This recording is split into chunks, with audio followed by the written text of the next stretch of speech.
Hello, everyone, and today we are going into the second or first major Trump tarot, depending on how you see the full.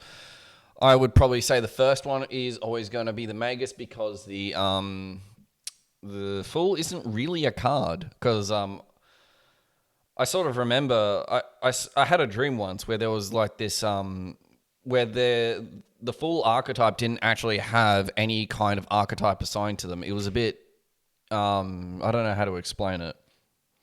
But anyway, I'm pretty sure that the full, it doesn't actually even really count as a archetype in the absolute sense. So there's that to think about, because the full actually encompasses everything. That's why it's a zero, and that's why it's the air, the sinusoidal wave, the thing that gave birth to the universe and creation. But without further ado, we are going to be starting with the Magus, and that will be technically the first one. So the Magus: skill, wisdom, adroitness, elasticity, craft, cunning, deceit, theft. Sometimes occult wisdom or power, sometimes a quick impulse, a brainwave. It may imply messages, business transactions, the interference of learning, or intelligence with the matter in hand. So, yeah, it's basically the reason why I like us. That's sort of the shadow side of Hermes, is like with obviously magic and other things. Like if you can't get it through, I guess, through legitimate means, you'll do it by foul. And I think that's not necessarily should be frowned upon in some respects, because if you're in a say an extremely oppressive government or whatever, sometimes you got to do what you got to do, right? So there's that. Anyway, we now shall begin. So yeah, R21. Technically, it's R21. So yeah, it's the first card. This card is referred to the letter Beth, which means a house, and is attributed to the planet Mercury. The ideas connected with this symbol are so complex and so multifarious that it seems better to attach to this general description certain documents which bear upon different aspects of this card. The whole will then form an adequate basis for the full interpretation of the card through study, meditation, and use. Yeah, so the Magus, because it's I guess above, it's in the supernal triad, above the abyss, that would generally give it a pretty complex meaning in of itself, because it implies like a lot of things, like with the four elements, combinations and other things like that. So the French title of this card is the medieval pack is Le Batteur, the bearer of the baton. So yeah, that's sort of like the two-ended rod of Zeus as well, like rod of conductivity. Variant Le Pagade, origin under suggestions PCHD, terror, especially panic, fear. A title of Gebera, also a thigh. Membrum virile. Yeah, so like the phallus, essentially. That's what the two-ended rod is for. By Arabic analogy, PACHD, Pacht, cause of terror, value 93. Or pagoda, a phallic memorial, similar and equally apt. So the nature of this card is, it's funny because it's a 1. It's phallic. It's actually phallic, and it probably actually has some formulous nebulae. It's probably a bit more nebulous and a bit more multifaceted than just the Fool, because the Fool is 0, which almost implies the feminine, and the 1, which is the I, the father, which is above the abyss right here. Mercury is preeminently the bearer of the wand.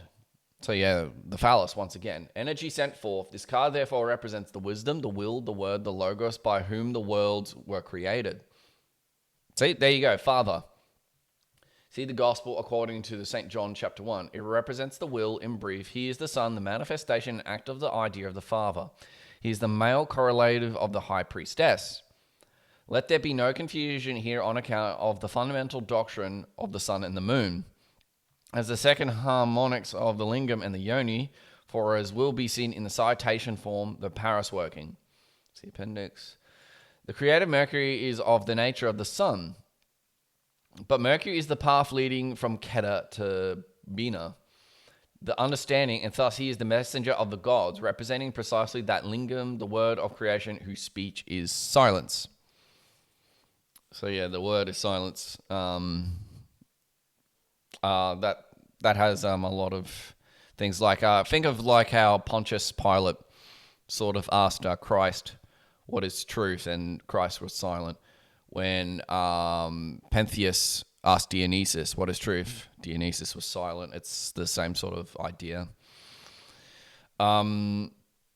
Mercury, however, represents action in all forms and phases. He is fluidic basis on all transmission of activity and on the dynamic theory of the universe. He himself is himself the substance thereof. He is in the language of modern physics, the electric charge, which is the first manifestation of a ring of 10 indefinable ideas. Indefinable ideas. So you can't actually define it, as previously explained. He is thus continuous creation.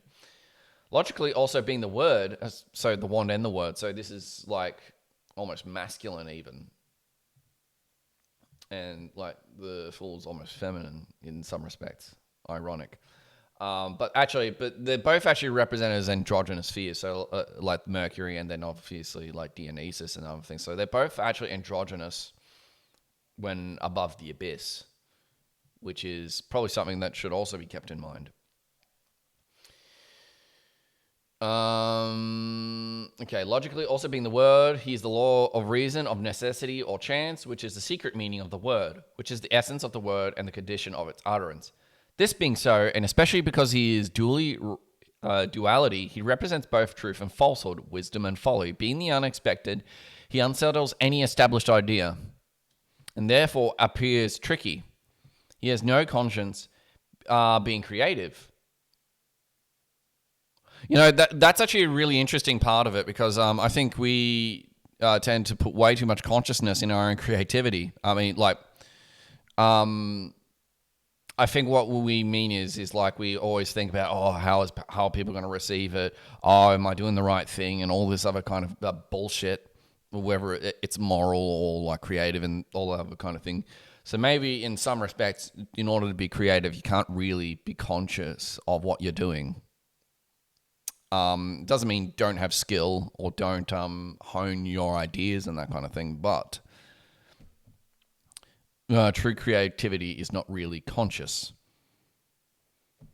Much like what I find with coitus, like they've shown that like the prefrontal cortex, which is part for reasoning, actually shuts down.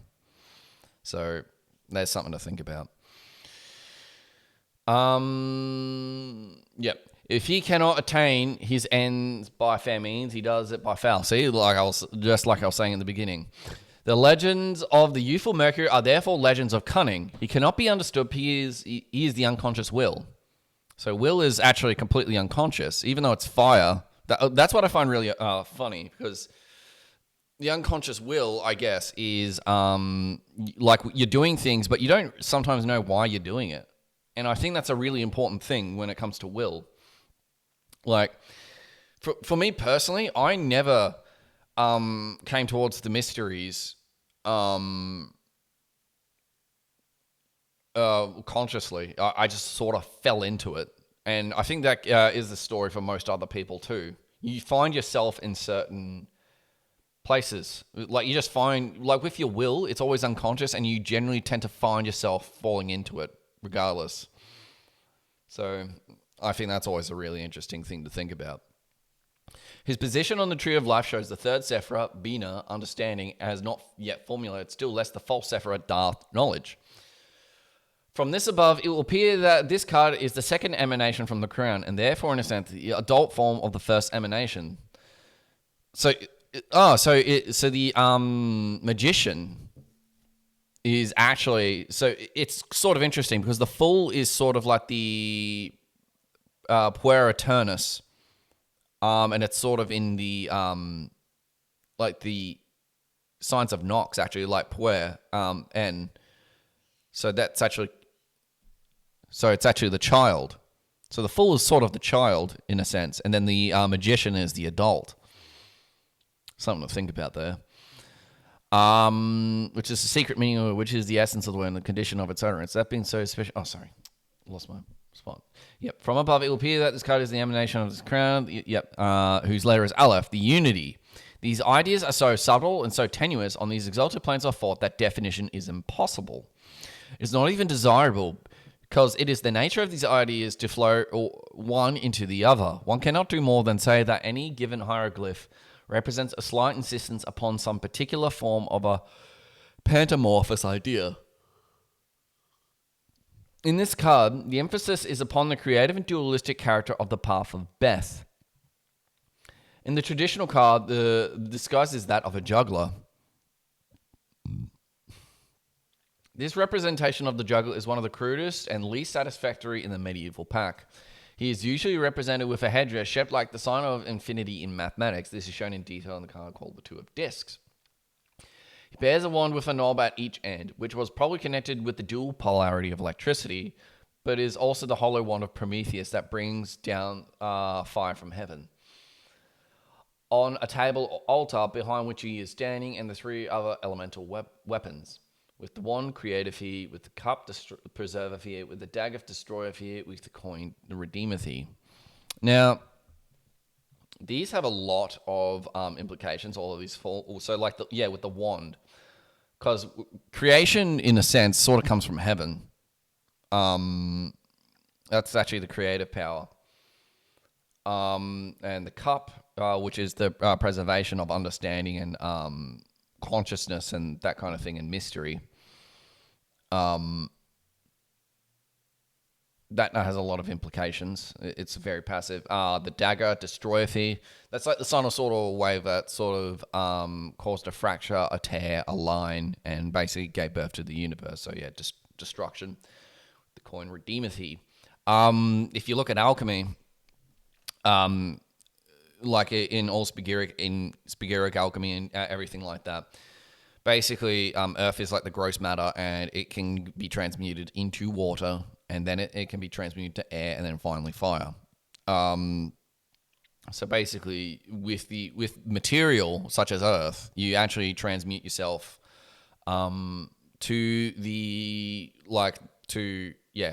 water, and then air, and then fire finally. So someone is earthy or watery, airy, or fiery. So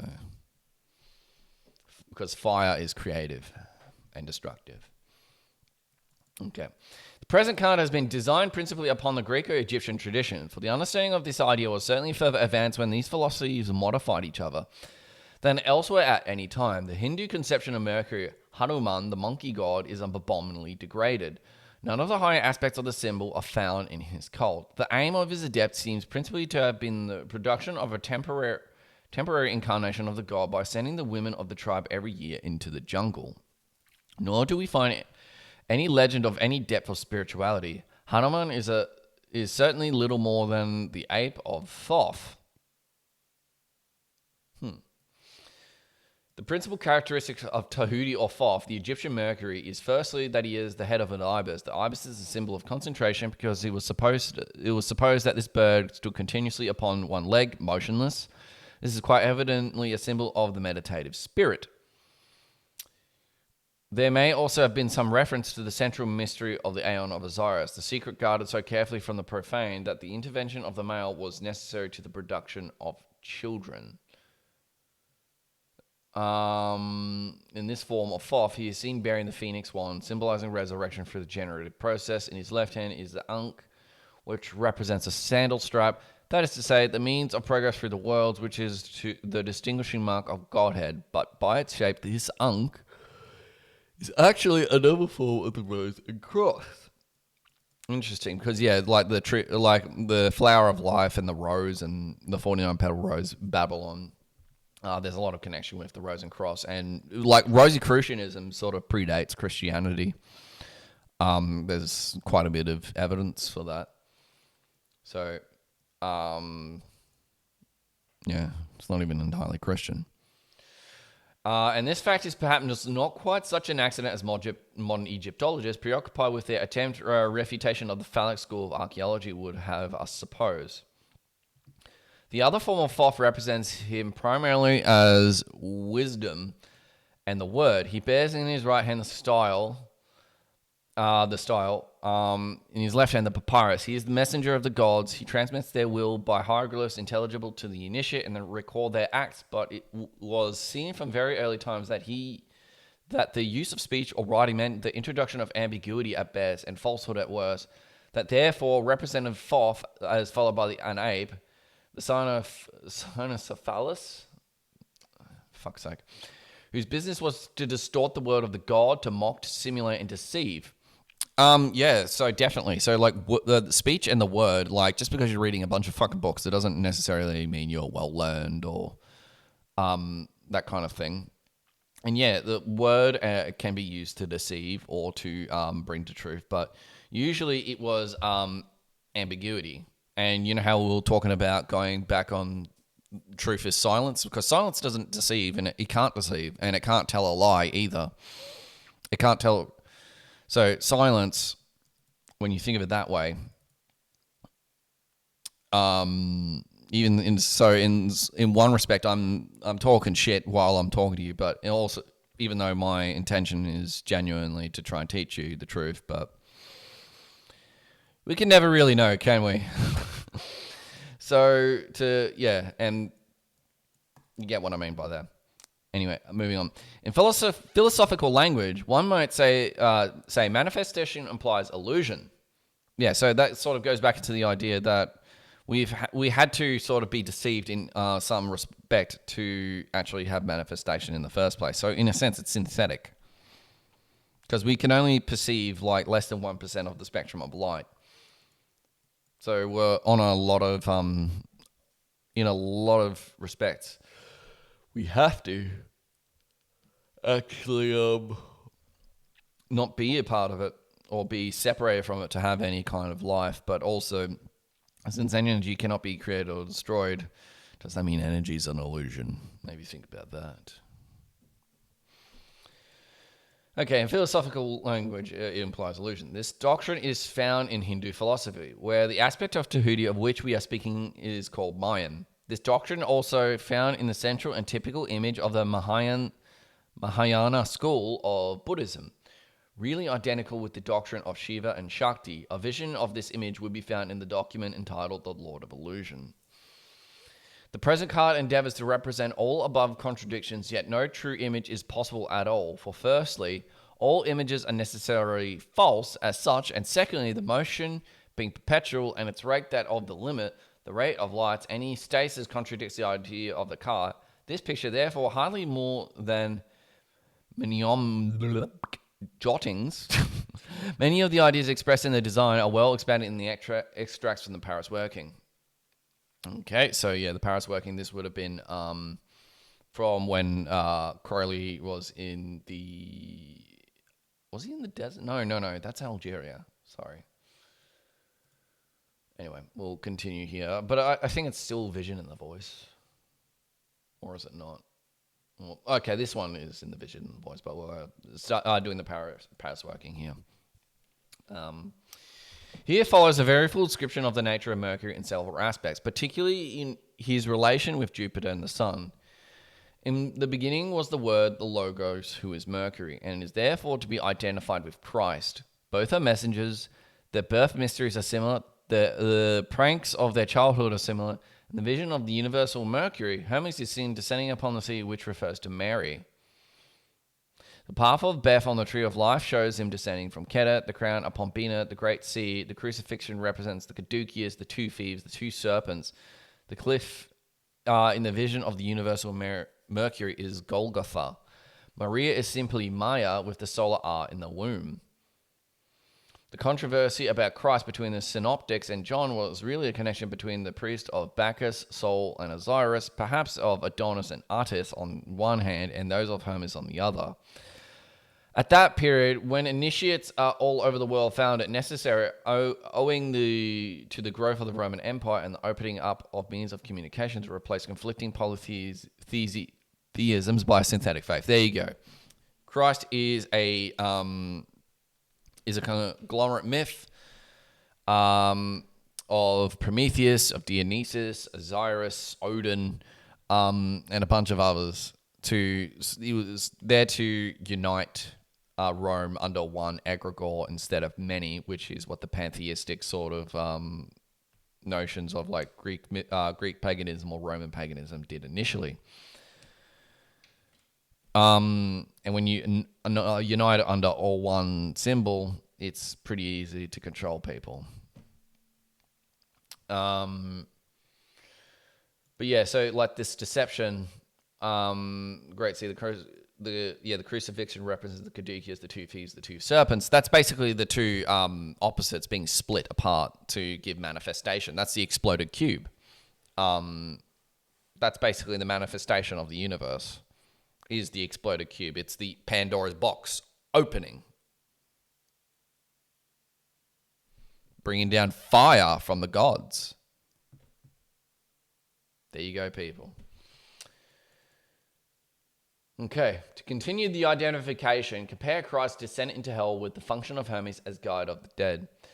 Also, Hermes leading up Eurydice, and Christ raising up Jairus' daughter. Christ is said to have risen on the third day because it takes 3 days for the planet Mercury to become visible.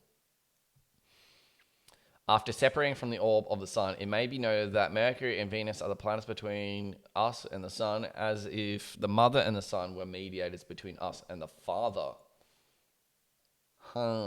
Interesting.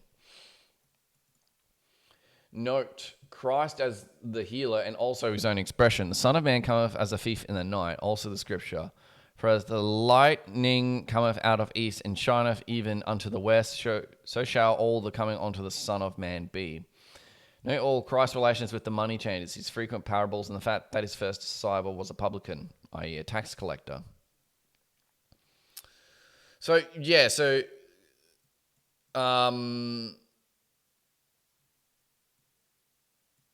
basically it's the idea of opposites again, like from as the lightning cometh out of the east and shineth even unto the west, so shall the coming of the Son of Man be. Same thing. Note also Mercury as the deliverer of Prometheus. There you go. The light bringer. One day, so we'll just continue from here. One half of the fish symbol is also common to the Christ and Mercury. Fish are sacred to Mercury, owing presumably to their quality of movement and cold-bloodedness. Many of Christ's disciples were fishermen, and he was always doing miracles in connection with fish.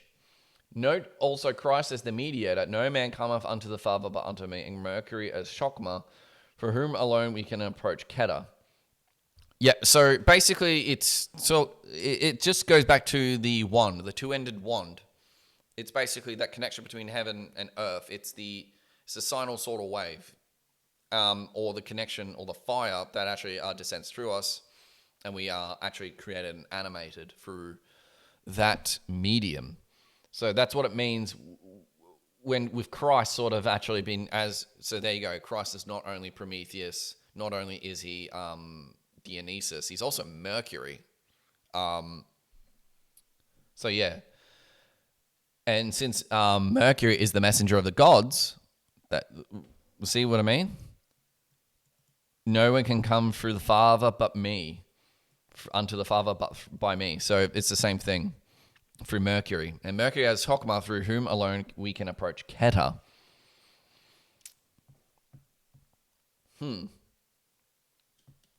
Interesting. And I don't think it's a mistake that like the holiday where Christmas is on Saturnalia is like it's in the Bina, like which is ruled by Saturn over here.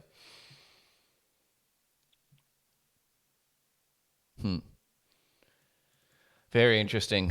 The caduceus contains a complete symbol of the gnosis. The winged sun or phallus represents the joy of life on all planes from lowest to the highest. So joy of life should be lowest and highest. I guess both, when you intertwine both. Even though I guess people don't like to see it that way, because we like to think, right, when we think about darkness, that like, oh, most people aren't into that. It's like, I don't know, man. Have you seen what's going on in the world lately? And some people just want to see war happen and some people probably do enjoy some pretty sick shit. And the masks are falling off right now. Yeah. The serpent, besides being active and passive, horns and Osiris, and all their other well-known attributions, are those qualities of eagle and lion respectively, of which we know but do not speak. It is the symbol which unites the microcosm and the macrocosm, the symbol of the magician, operation that accomplishes this. The caduceus is life itself and is of universal application. It is the universal solvent. I see it all now. The virile force of Mars is far beneath him. All the other gods are merely aspects of Jupiter formulated by Hermes. There you go. So basically, when we think about Jupiter or Zeus or Yahweh, it's the same thing. It's formulated by Hermes, and actually the messenger between heaven and earth. So the magician, in a sense, is actually a mediator between heaven and earth. That's actually ultimately what the magician is doing to gain genius through unordinary means, usually. The sense of humor of this god is very strong. He is not sentimental about his principal function. He regards the universe as an excellent practical joke. Yet he recognizes that Jupiter is serious and the universe is serious, although he laughs at them for being serious. His sole business is to transmit the force from Jupiter and is concerned with nothing else. The message is life, but in Jupiter, the life is latent. So yeah, life is both serious and a joke. It's sort of like when you have that sort of theatric expression of like the two masks, you know, in drama, where it's like a happy face and a sad face. It's a bit like that. And I guess Mercury transmits all that really serious information, even though the universe is a fucking joke, which it's kind of how I see it actually when I think about it. I transmit it anyway, even though I don't take this universe too seriously. At least not anymore anyway. And I'm sort of working more towards the idea that it's just a clown show. With regards to reincarnation, the heliocentric theory is right. As we conquer the conditions of a planet, we incarnate upon the next planet inwards. Upon we return to the father of all, when our experience linked together become intelligible and star speak to star, Terra is the last planet where bodies are made of Earth and Venus. They are fluid or Mercury area, while in the sun they are fashioned or purified. In the suns we remember, in the planets we forget. So maybe like there's certain beings on like the outer planets of like Pluto, Uranus. Maybe is that what he means? You know, I'm not too sure if I entirely agree with that, because that basically implies that like there would probably be. I don't know if this is true, but like if there's like the chemical composition that might have gaseous consciousness beings, not exactly corporeal, but like maybe beings on Mercury. We don't know. There's no real way to know. There might be like whole civilizations on these other planets that we don't know, because they're actually existing in other forms that we just cannot comprehend. We don't know that. Anyway, I now see the eightfold star of Mercury suddenly blazing out. It is composed of 4 fleurs de lis with rays like anthers, bulrushes, and shape between them. The central core has a cipher of the Grand Master, but not the one you know. Upon the cross are the dove, the hawk, the serpent, and the lion. Also one symbol, yet more secret. Now I behold fiery sword of light. All this is upon a cosmic scale. All the distances are astronomical when I say sword. On astronomical. When I say sword, I have a definite consciousness of a weapon many millions of miles in length.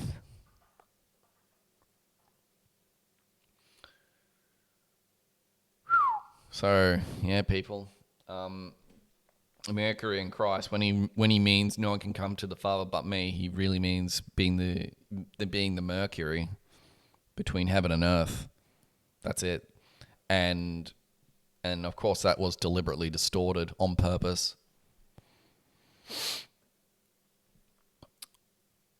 Lord of Illusion.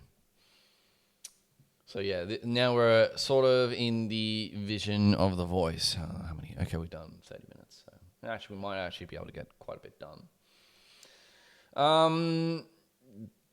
Okay, the vision of the voice, the fourth aether. It is the figure of the Magus of the Tarot. In his right hand, the torch of the flames blazing upwards, and he's left a cup of poison, a cataract into hell. A poison? A cataract into hell, that's interesting. And upon his head the evil talisman, blasphemy and blasphemy and blasphemy and blasphemy in the form of a circle. This is the greatest blasphemy of all. That the circle should be thus profaned, that this evil circles of 3 concentric rings. I think that's referring to like the to Ein Sof and Ein Sof Hour, like the 3 emanations. On his feet have he scythes and swords and sickles, daggers, knives, every sharp thing a millionfold and all in one. And before him is a table of wickedness for 42-fold table. This table is connected with 42 assessors of the dead, for they are the accusers whom the soul must baffle. With the 42-fold name of God, for this is the mystery of iniquity, that there was ever a beginning at all. And it's a big question. It's like, did this universe always exist? But there's no beginning, no end. It's one of the greatest mysteries of like creation, or how it all ends. Like, for me personally, I think like the universe is like it's like a zoetrope. You know those those are like sort of cylinders that like flash lights on them and it makes it look like it's animated? That's how I imagine the universe is. It just goes around and around in a circle without actually ending. I don't think there's particularly any heat death because of energy not being able to be created or destroyed. On his feet he has scythes and swords and sickles, daggers, knives, every sharp thing a millionfold and all in one. Wait, we just did that. Yeah, so in this Magus casteth forth by the might of his 4 weapons, veil after veil, 1,000 shining colors, ripping and tearing the aether, so that it is like jagged swords or like broken teeth in the face of a young girl. Fuck. Or like disruption or madness, there is a horrible grinding sound, maddening. This is the mill in which the universal substance, which is ether, was ground down into matter. So yeah, basically pain, suffering, and the trials of Christ, like being whipped and lashed, sort of being brought down. A voice says, "Behold the brilliance of the Lord, whose feet are set upon him that pardon of transgression. Behold the 6-fold star that flameth in the vault, the seal of the marriage of the great king, white king and his black slave." Marriage of opposites, once again, or the passive and the active. So I looked into the stone, and behold the 6-fold star. The whole aether is as tawny clouds, like the flame of a furnace, and there is a mighty host of angels, blue and golden, that throng and that cry, "Holy, holy art thou, that art not shaken in the earthquakes and in the thunders.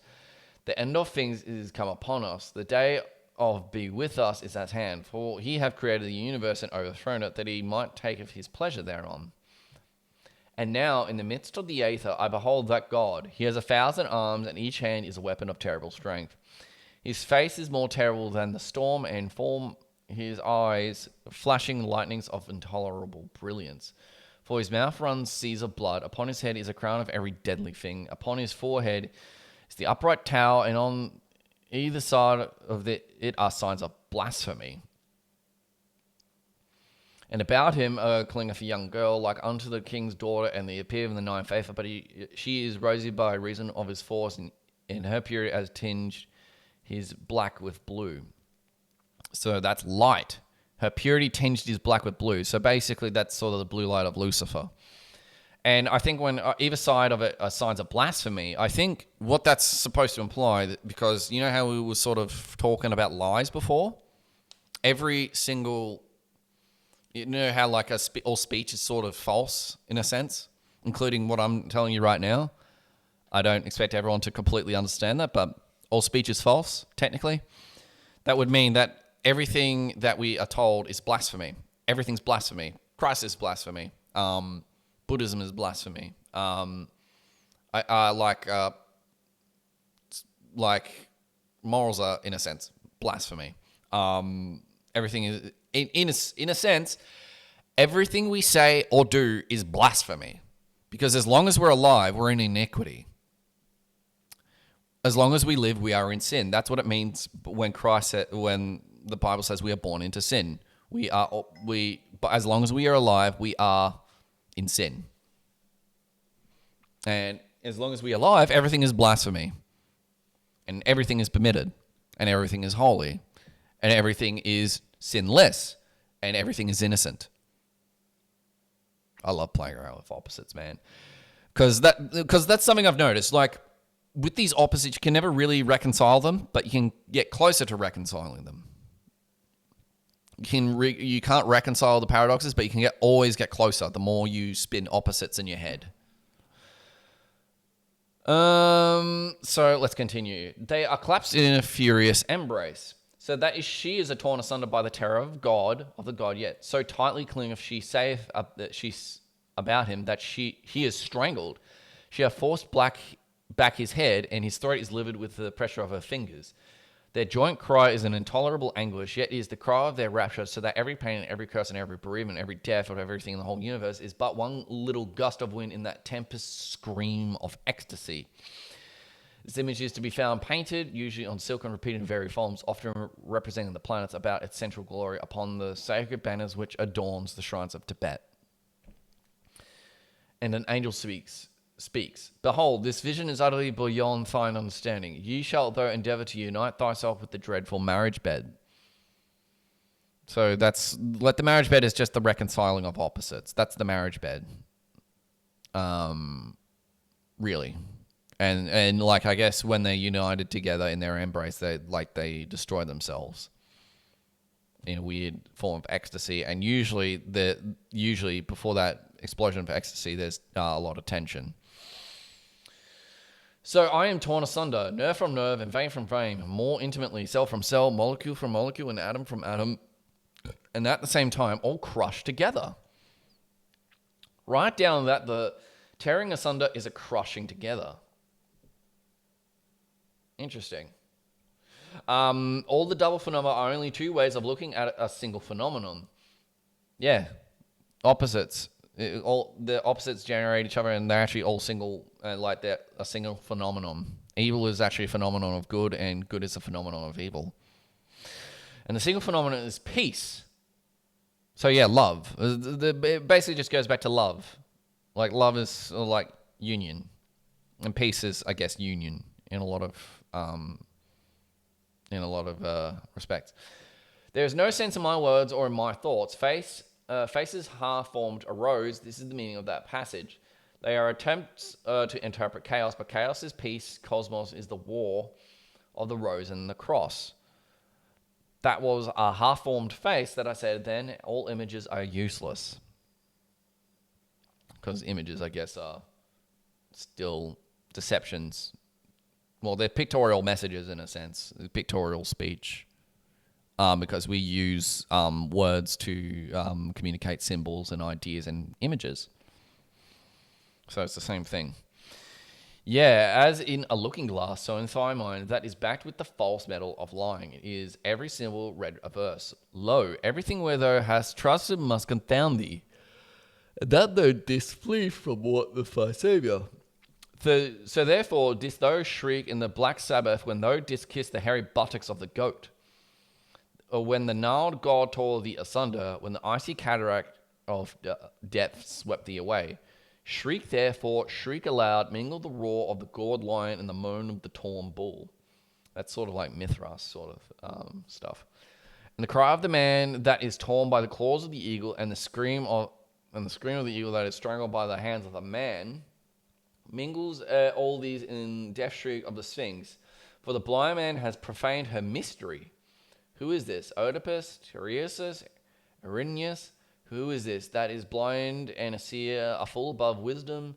Whom do those hounds of heaven follow, and the crocodiles of hell await? Aleph, Val, Yod, Ayin, Resh, Tal is his name. I looked this up before. There was actually doesn't actually seem to form anything. But like, these are the paths. But I think there's a clue in what is being said here. So like, it goes Aleph, Val, Yod, Ayin, Resh, Tao is his name. These are the paths. So who is this? The blind and the seer full above. So basically there's some key connecting all these particular paths here. So yeah, from Malkuth all the way up to Hod and then crossing across here. It's kind of interesting because I think I have a weird idea about this because what I've noticed. Yeah, what I've noticed about all of them, I'll just show you quickly. Is so we look at the universe, the four powers of the Sphinx: eagle, man, bull, lion. Go to the sun. It's the same sort of thing. So like the 12 archetypes. So it's sort of still this. It's this central point. There's a central point theme with all of them, and then go to the devil. It's again like a prop. It's basic, and it's usually represented with a hexagram, which links to Tippereth, and then Yod. Again, it's sort of there's a central point, like it's the central light and the hand, the sun. Again, we go up to here. There is the eagle, the man, the lion, and the bull once again, and the star. So it's the same sort of centralized symbolism. And then we come here, and this is where everything emanates from. Something to think about. That was a bit of a tirade, but I actually might want to study this a bit more. If they've put if he's like put a thing there. Beneath his feet is the kingdom, and upon his head the crown. He is the spirit and the matter. He is peace and power. In him is chaos and night and pen. And upon Babylon his concubine, that have made him drunk upon the blood of the saints, that she have gathered her in her golden cup. Hath he begotten the virgin, and that now he doth deflower, and this is that which is written. Malkuth shall be uplifted and set upon the throne of Bina.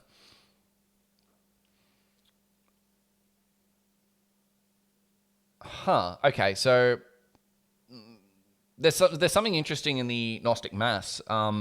Like, it's not secret, it's public. Like, you see the princess being taken by the priest or the prince or whatever, and he is guided up to the altar, because the princess is like Earth of Earth. So I find that really interesting that she's been taken up to and basically made into the high priestess or Babylon. Yeah, so like they made him drunk and and that which is written, Malkuth shall be uplifted and set upon the throne of Bina. So, and that's sort of like corresponding to Earth. So Earth will reconcile, while Earth is a separation of I guess the supernal triad, it is also all of Earth will actually be united in the supernal triad up here. Basically, that's also the ideas of the clip-off and that kind of thing. Damn, man, I didn't expect to learn or put together this many ideas for this whole video. Okay, 43 minutes. And this is that which is written. Malkuth shall be lifted and set upon the throne of Bina, and this is the stone of the philosophers, that is set up as a seal upon the tomb of Tetragrammaton, and the elixir of life that is distilled from the blood of the saints, and the red powder that is grinding up on the bones of Choronzon. Terrible and wonderful is the mystery thereof. O thou Titan, that has climbed into the bed of Juno, surely art thou bound unto and broken upon the wheel, yet hast thou uncovered the nakedness of the Holy One. And the Queen of Heaven is in travail of child, and his name shall be called Ver, and Viz, and Virus, and Virtus, and Veritas, in one name, that all of these, and above all these, vi, veri, vinersa, vivus, vici. So yeah, it's like Camel Prince.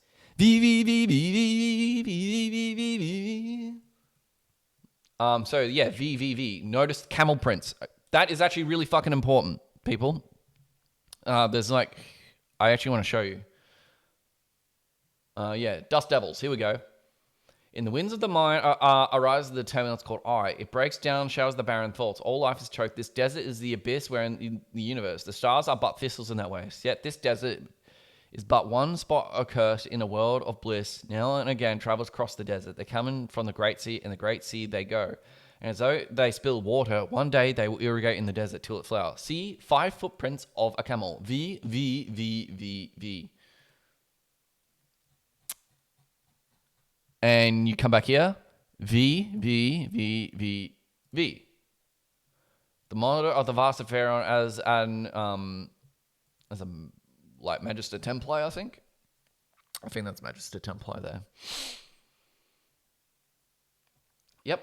So, the following excerpt from Liber Aleph, the Book of Wisdom or Folly, may also help to elucidate the meaning of this card. Damn, man, this card is so fucking packed full of symbolism, like just beyond like causing change in conformity with will, which is what the magician usually is probably represented with a lot of the profane. So, that's that. Tahuti or Thoth confirmed the word of Dionysus by continuing it. He shewed how by the mind it was possible to direct the operations of the will. By criticism and by recorded memory, man avoideth error.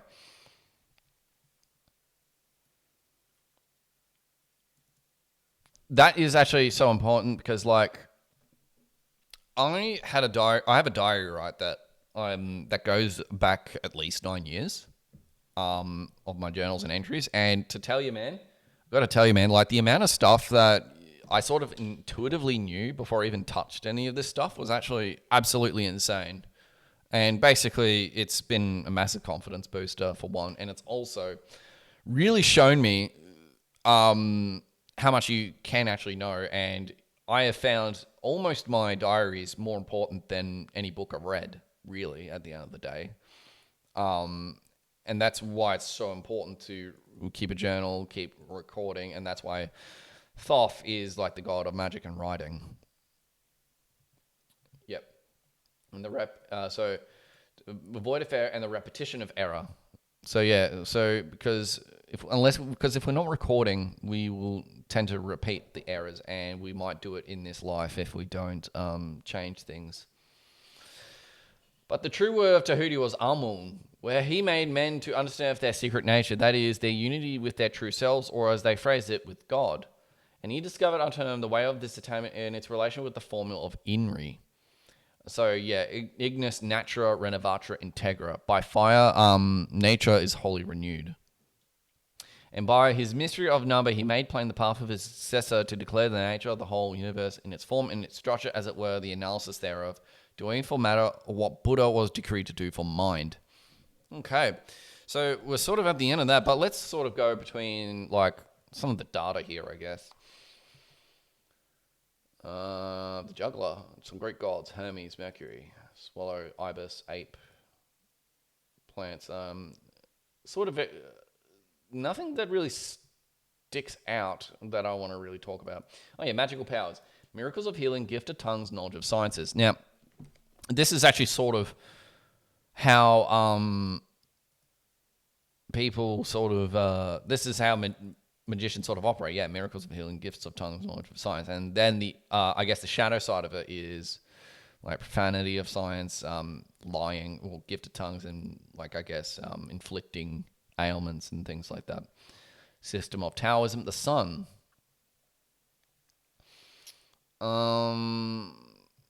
Yeah, English call. Yeah, so the human body, cerebral and nervous systems. Correct design of tarot cards: a fair youth with winged helmets and heels, equipped as a magician, displays his art. So that's sort of like, yeah, going back to the thing of Mercury. Right, we are going to go look at the understanding of the Book of Thoth. So that's how we'll finish it up. And it's not too dense. Yeah, so Lamayo Duquette sort of puts the more really important stuff here. Original design, yep. Oh, the original design. A fair youth with winged helmet and heels, equipped as a magician, displays his art. His attitude suggests the shape of the swastika. Or thunderbolt, the message of God. Now, that's probably why. When I think about it, because the mind thinks in symbols, right? People unconsciously know what they're looking at. Maybe Maybe Adolf Hitler. Maybe he chose the swastika because it was seen as a message like, I'm the messenger of God. And that is why they used the swastika as their flag. And I think maybe that's why the swastika has gained so much flack in context where it shouldn't be used. And it's interesting because when we think of Zeus, he's usually with wealth, abundance, and benevolence. And the swastika is actually the same. It's good fortune, luck, and all other kinds of things. So the swastika is actually the sinusoidal wave when you think about it. And now that I think about it, there's a reason why old mate, what's his name again? Charles Manson. Why he had the swastika at the center of his head. That's why he had it. Because it's the sinusoidal wave. It's up here. Think about it for a second. That's fucking unreal, man. I did not fucking think about that. Man, this video has been so wild, man. I'm so fucking glad I've done it. And fuck you, YouTube, if you take it down. I'm already putting it on Substack, which is already growing faster, which they won't ban it. So fuck you. Yeah. Yeah, I had a wrapper for the catalog made by Sun. Okay, so yeah, let's look at the other things. True self is the meaning of the true will. Know thyself through thy way. Calculate well the formula of thy way. Create freely, absorb joyously, divide intently, consolidate completely. Walk thou omnipotent, omniscient, omnipresent, in and for eternity. Okay. I've had a wrapper for the catalog made by the Sun Engraving Co. This will be beautiful, printed with a magician, reproduced perfectly as a card, the right size engraved on it. Harris to Crowley, May 11, 1941. Before I discuss the symbol of the Magus card, I have set the rest of the absurd rumor that Crowley intended there to be 3 Magus cards in the Thoth Tarot. By no stretch of the imagination did Crowley intend to create 24 trumps or an 80-card tarot deck. Any theory or suggestion or to the contrary would have him spinning in his grave. If he had won and displays a profound ignorance of Crowley and the Book of Thoth, Crowley approved only 1 Magus card for inclusion of the Thoth Tarot. It is the image reproduced in the Book of Thoth, and it is the only Magus in the deck currently included in his deck. Yeah, so there was basically 3 Maguses that Lady Harris made. And I think US Game Systems recently released the Thoth Tarot that actually included the other 3 Maguses, which is kind of interesting and sort of funny because there was like this 3 fails and like blasphemy, blasphemy, blasphemy. So I think it's really interesting that it's 3, the same way like the Trinity. Okay, the mystery of the 3 magic of the Thoth Tarot is no mystery at all. The 78 cards of a standard tarot deck are printed on 4 sheets of 20 cards per sheet. This provides room for 80 card sizes, images per print run. Most publishers fill the extra spaces by printing 2 instructional or promotional cards. Rather than doing that, the Swiss publisher A.G. Mueller decided to treat Crowley, Harris, to a little bonus by filling the extra spaces with 2 earlier versions of the Magus. That Harris completed but Crowley rejected. The 2 extra magi are nothing more esoteric than the thoughtful bonus of a generous publisher, so please no more talk of the 3 wise men. The 3 magi. I sometimes wonder if Crowley unconsciously knew to create 3 different magi. The Magus is not only the title of the mercurial trump that in older decks bears the title magician or juggler, it is also a title of the second highest level of spiritual illumination a human soul can attain. Towards the end of his life, Crowley calculated he reached this initiatory degree on his 40th birthday, October 12, 1915. 6 years previously, on December 17, 1909, in the North African Sahara near Biskra, Algeria, he recorded his ceremonially-induced vision of the third Enochian Aether. That is the source of much of the imagery of the founder of the Magus card. He describes, I need to fucking read the Vision of the Voice, man. I've got it in my library. I just haven't taken any time to read it, but it sounds like it's like a really fucking important one. Mercury is preeminently the bearer of the wand, energy sent forth. This card therefore represents the wisdom, the will, the word, the logos by whom the worlds were created. It represents the will. In brief, he is the son, the manifestation and act of the idea of the father. He is the male correlative of the high priestess. There you go. The Magus is also the first of the alchemical trumps and represents the alchemical element and principle of Mercury. Mercury, Crowley explains, represents action in all forms and phases. His is the fluidic basis of all transmission of activity and on the dynamic theory of the universe. He is himself the substance thereof. The figure of the Magus actually forms the alchemical glyph of Mercury. The two snakes at his head are the horns, and the huge stylized wings at his feet make the arrowhead. He is projected upon the caduceus of Mercury behind the left wing and his feet. Barely visible, he is a golden sunburst affirming Mercury's role as herald of the sun. Behind the right wing is the Sinoclepheus, the ape of Thoth. This creature, who seems to be groping its way up from the lower right-hand corner of the card, is the personification of an ironic curse that afflicts Thoth, Mercury, and all who attain the great Magus. Because falsehood and misunderstanding are inherent in all speech and writing. So, I guess I think that's the main lesson, right? All speech, all writing will cause misunderstanding. Doesn't matter how you fucking spin it.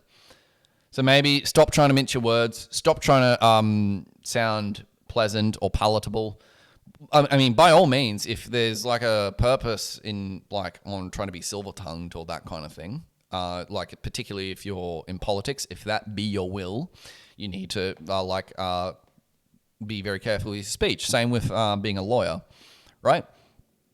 But lawyers and politicians sort of know the power of their speech and the way how they speak and how it influences people. But they do know that it can both deceive and misinform, but like in a sense, all speech is misinformed.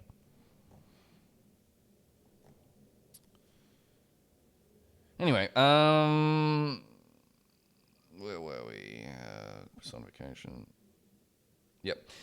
It is the cosmic duty of Ape of Thoth to constantly mock the work of the Magus and distort his words.